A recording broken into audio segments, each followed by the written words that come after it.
change are projected to become the #1 focus of new technology in the next 20 years. Companies who successfully solve this burning issue will reap major financial rewards on the road to becoming unicorn companies. Unicorn Hunters is not a financial advisor or broker. It showcases potential unicorns on its show, but we do not make any representations or guarantees about their future value. All investments have significant risks. If you choose to invest in a company presented on Unicorn Hunters, it will be between you and the company.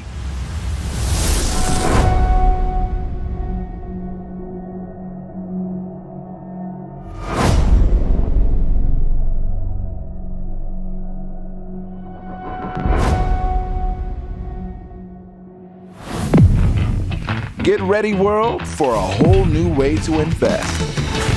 Introducing the Unicorn Hunters. We are talking about a cultural and economic shift. A savvy group of investors whose only job is to provide an unvarnished assessment of who they think can become the next unicorn. Still trying to come up with an idea of what actually your product is. Sex sells, my friend. Sex sells. What would you do with that extra $20 million? Meet the Circle of Money, our Unicorn Hunters. Steve Wozniak, co-founder of Apple. I am in and I'm going to invest. Mo Vella, attorney, business consultant, and 2-term White House senior advisor. Everyone has a place at the table. Silvina Moschini, international entrepreneur and CEO of SheWorks. I believe in you and I'm going to invest. Lance Bass, boy band phenom, businessman, and venture fund investor. One word I love is disruptive, and this is that. Scott Livingston, a securities expert known on Wall Street. Rosie Rios, financial wizard and former treasurer of the United States, with her signature on over $1.7 trillion of U.S. currency. This could be a game changer for a lot of families. Alex Konyanikin, a serial entrepreneur, author, and CEO of Transparent Business. I'm going to invest.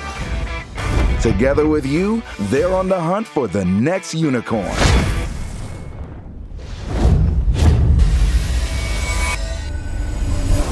Rayad Fazani is a global energy executive and former CEO of BP's global chemicals business with annual sales of $10 billion.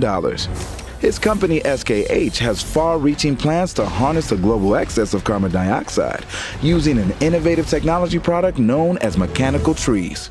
This groundbreaking and innovative approach has the potential to launch SKH to unicorn status as we continue to seek ways to mitigate climate change.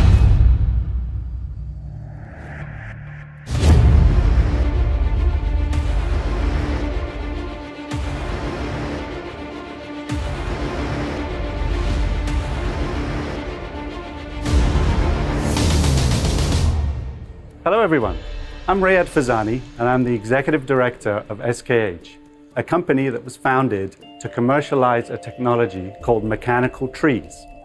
MechanicalTrees has the potential to solve climate change. The mechanical tree can actually give us carbon dioxide at low cost and do it and produce a green CO2. We will use renewable energy to do that, and as a consequence, we will have a really competitive product.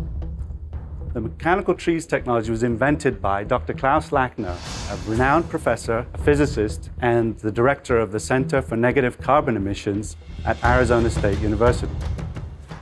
Climate change is driven by carbon dioxide emissions in the atmosphere. This is an incredible opportunity. The world needs our contribution to solve this problem. What are mechanical trees? A mechanical tree is a drum.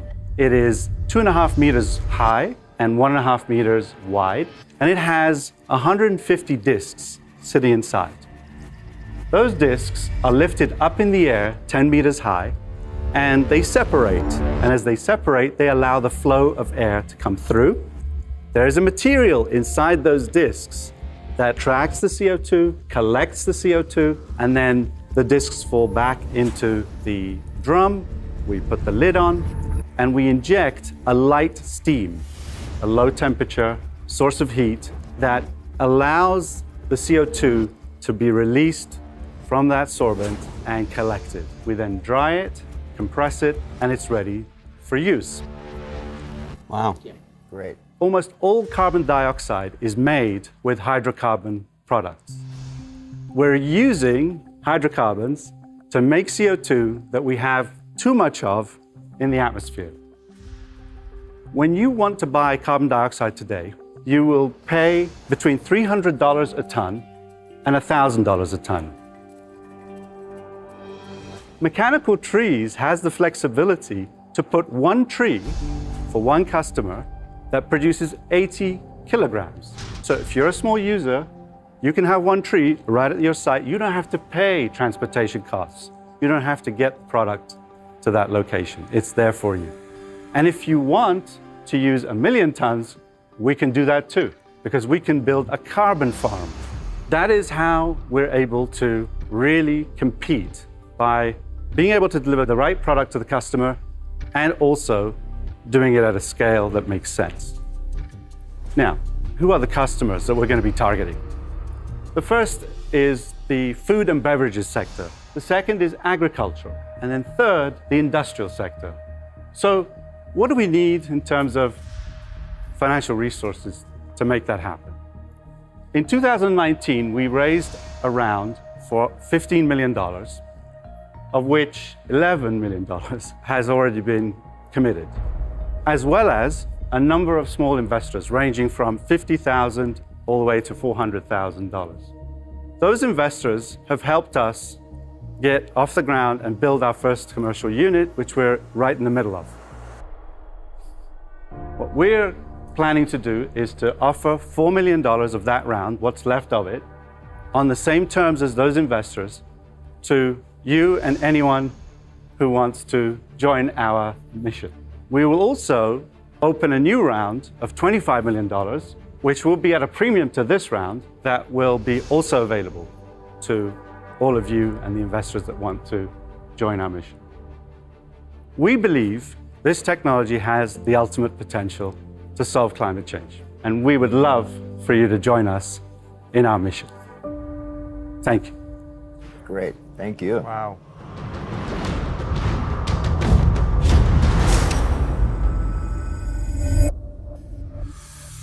Thank you, Riyad. It was a very compelling presentation, and I celebrate the vision. I think it's extraordinary.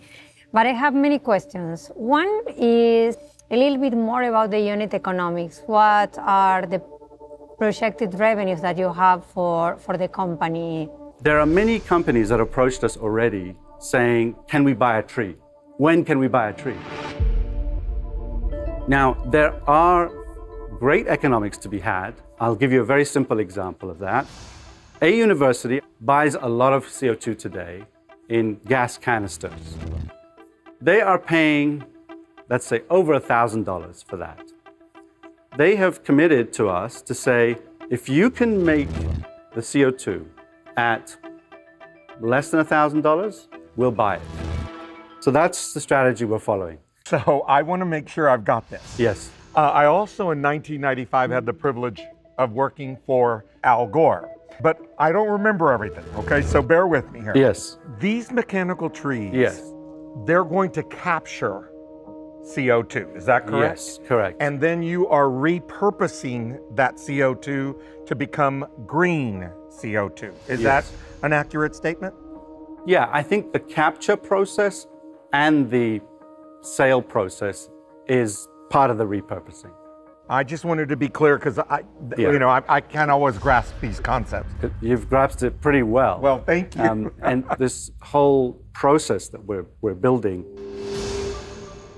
part of it is actually what goes on today, which is how you compress it and prepare it for market and meter it for the customer. And part of it is actually very different to what we do today, because we have a tree at a certain location.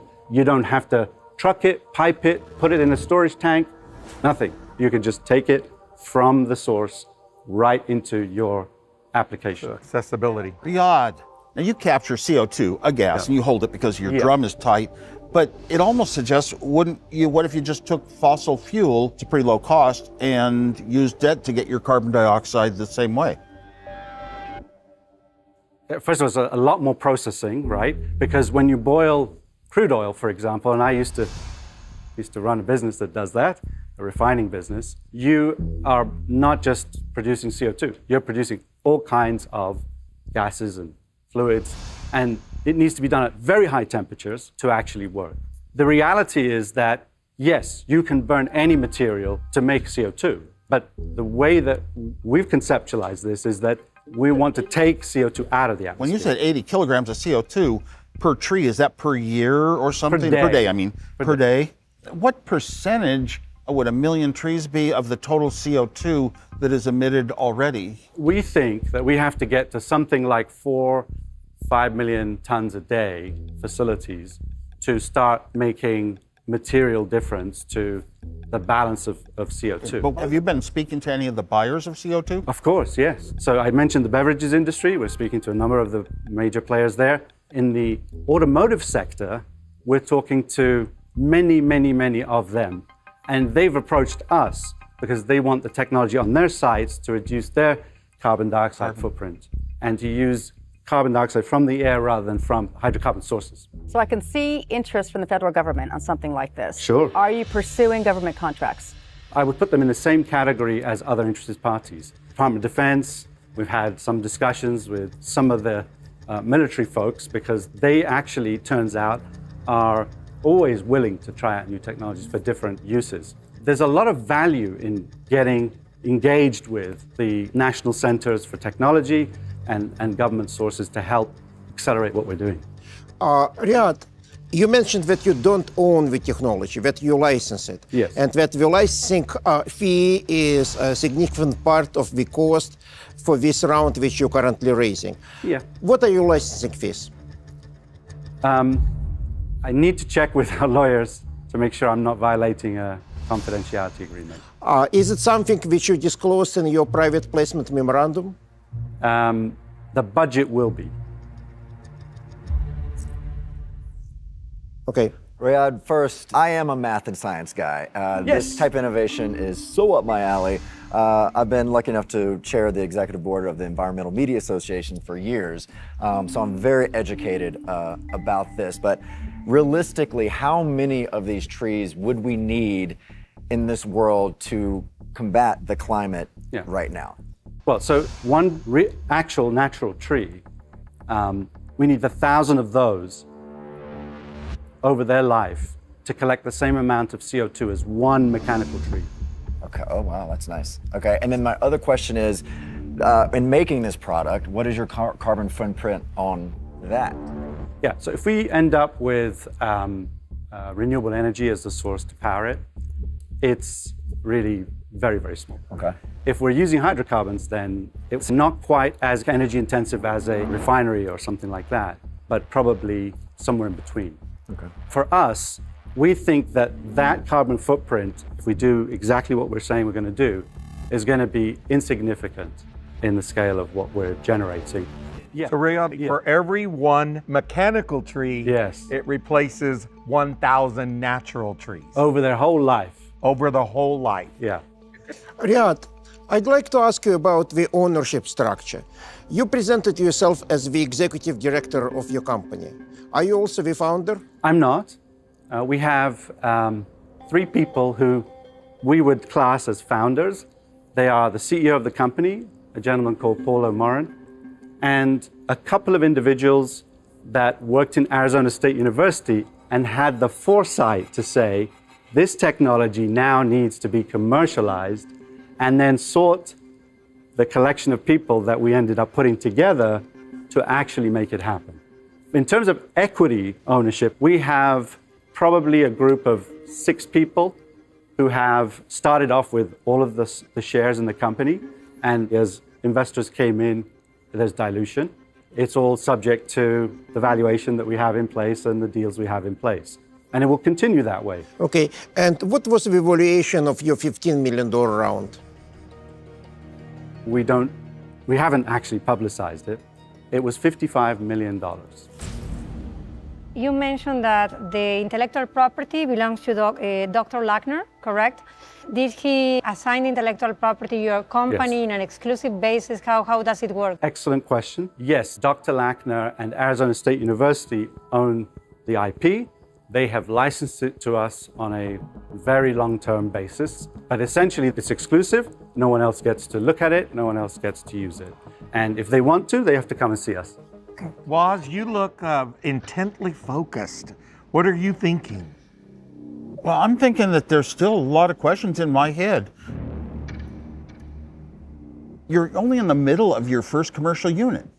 So how do you estimate how it finally turns out and operates? And do you count the environmental cost of the energy used to manufacture it and run it? And how much energy equates to how much pollution, just like mining Bitcoin. So I have so many questions that I just don't have the answers to. Sure.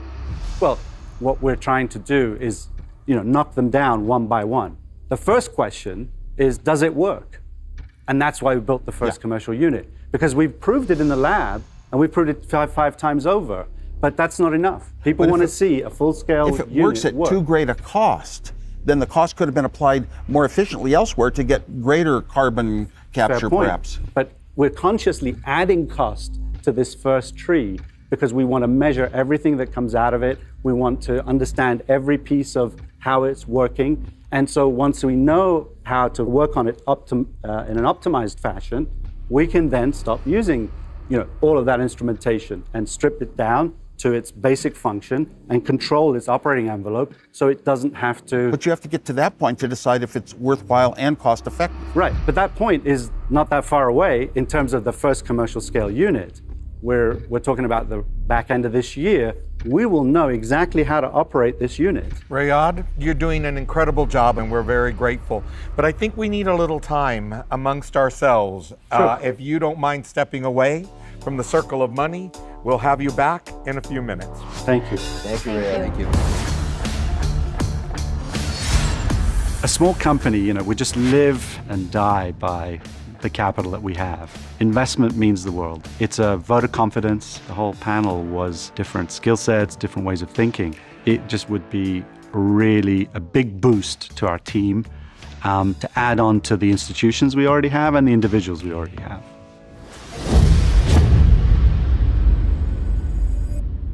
All right, Circle of Money, what do you think?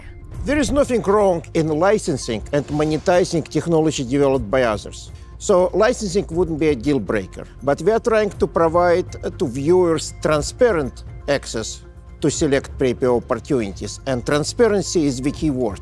I oversaw 4,000 of the best manufacturing employees out there making a global product used all around the world. I want to know if it's going to be made in America. One of the things that jumped out at me right in the beginning was that the guy ran a $10 billion line of business for a major international chemical company. That's something I'd like to learn a little bit more about, those experiences and how and why those are applicable to this opportunity, because it is a big one. My concern is this is a very heavily saturated market, and so I want to better understand what is his differentiator. And I'm interested in the B2C. Like I want one of these at my house. Does that benefit the world? Can every household have this machine and people come by and collect the CO2? That's where I think the impact would be best for the world. Well, there's multiple sides to this. Okay, it can grab some CO2 out of air, a certain amount. Right. But how much is used in the cost, A, of manufacturing? What if it cost me $1 million for my backyard? Cost of things is proportional to the energy used from all the steps from mining things in a quarry on up to the final product. If you add together the energy, that is the cost of it. And the energy used is generally by today's general energy to pollution standards. You might be polluting more than you're collecting. And how do you analyze that? All right, it takes some sometimes helping study. The planet hurts the planet also at the same time. Can be, and that can be. A lot of times that's actually the case. I think it's too early for me. Honestly, I do believe that this is a very saturated market. It is, as my friend and former boss Joe Biden once said, an existential crisis. It is the crises of our time, right? He is addressing the most pressing crises. Are there places in the world that have more carbon in the air? Are there regions that we need these in more than others? That's a great question. I mean, I know different countries Right. are contributing at different levels in a negative impact, Right. Thus the Paris Climate Accord, right? But I don't know which ones are the worst culprits. How's that? Right. So I don't know about what you think, but I think we should bring Rayad back. Let's do it. Do it.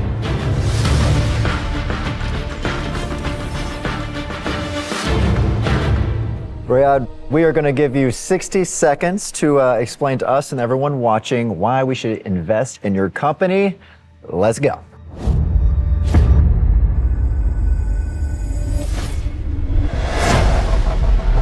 MechanicalTrees is an incredible opportunity to solve one of the world's toughest problems. We're totally focused and committed as a company to put all our energies in that technology that Professor Lackner gave us, a great gift to humanity.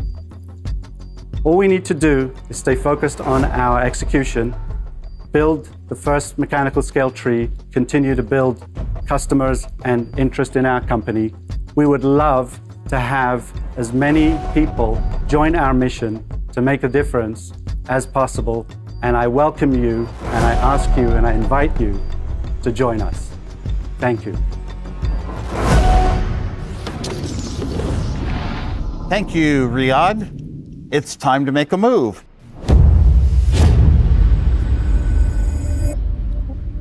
Mo, how do you feel?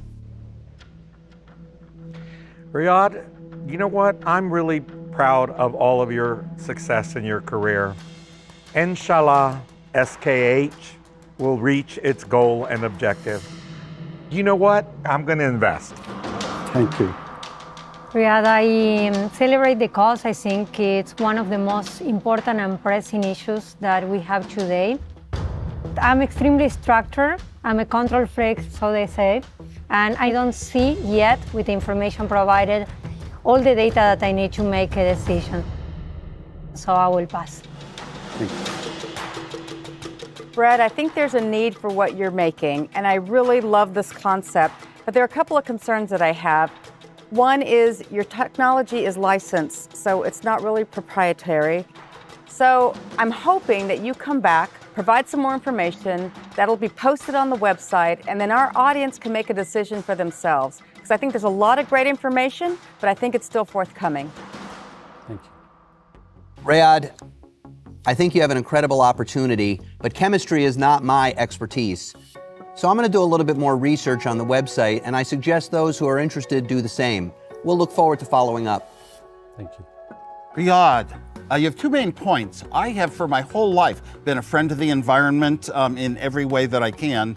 But if you put your money into one solution and there's another one that you could have solved a lot more carbon dioxide for the same amount of money, how many trees and how much space and what is the cost per tree? And there's just too many questions I have still. So I've got to do some research on that end. And for now, I've got to pass. Thank you. Rayad, first, thank you so much for helping tackle this issue because it is so important. This is an incredible business. I am not ready to invest right now because I have several more questions that I hope you can answer for me and everyone watching at home, maybe on the website. Okay. Thank you. Riyadh, your presentation will be watched by tens of thousands of investors. So it's not that important how many of us 7 will invest. I, however, prefer to arrive to conclusions on my own. And some of the questions which I ask you, you were not really comfortable answering, like licensing cost. And I believe that for a business model of a company which does not own but license the technology, it's a key question. So I hope that you will clear it with your board and include that information in the private placement memorandum which will be posted on our website. In such case, I may, at that point of time, came to a positive conclusion and invest myself. In the meantime, all other investors watching the show will be making the decision based on available information. I'll certainly follow up on the request. Thank you. Thank you. Thank you so much, Rayad, for sharing this opportunity. Thank you. Thank you, Thank Rayad. you. Thank you. Climate change is not Not a hoax. No, it's real. There's no doubt. There are people sitting right now in every corner of the world coming up for new ways to capture, new ways to repurpose, new ways to resell, right? We're going to have a lot of different solutions to the climate crisis, not just one. Today was wonderful. I had the opportunity to really tell the story. The mission of Mechanical Trees is to be the technology that delivers a solution to global climate change. This is something that we've been working on and passionate about, and we think the technology has the potential to do. Thank you, panel, for your decisions. We're just 7 people, and this circle of money is not the final word. Wherever you are in the world, your investment has as much power as ours. You're part of the circle of money, too. And remember to connect with us on social and share this opportunity with your friends. And I want to thank you all for watching. And until we meet again, what are we? Unicorn Hunters!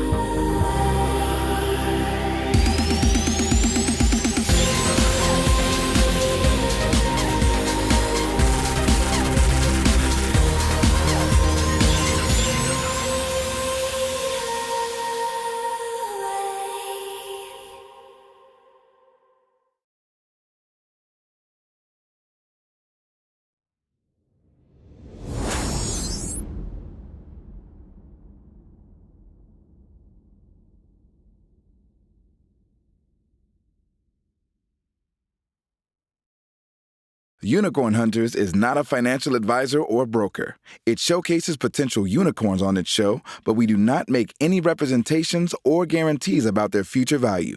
All investments have significant risks. If you choose to invest in a company presented on Unicorn Hunters, it will be between you and the company.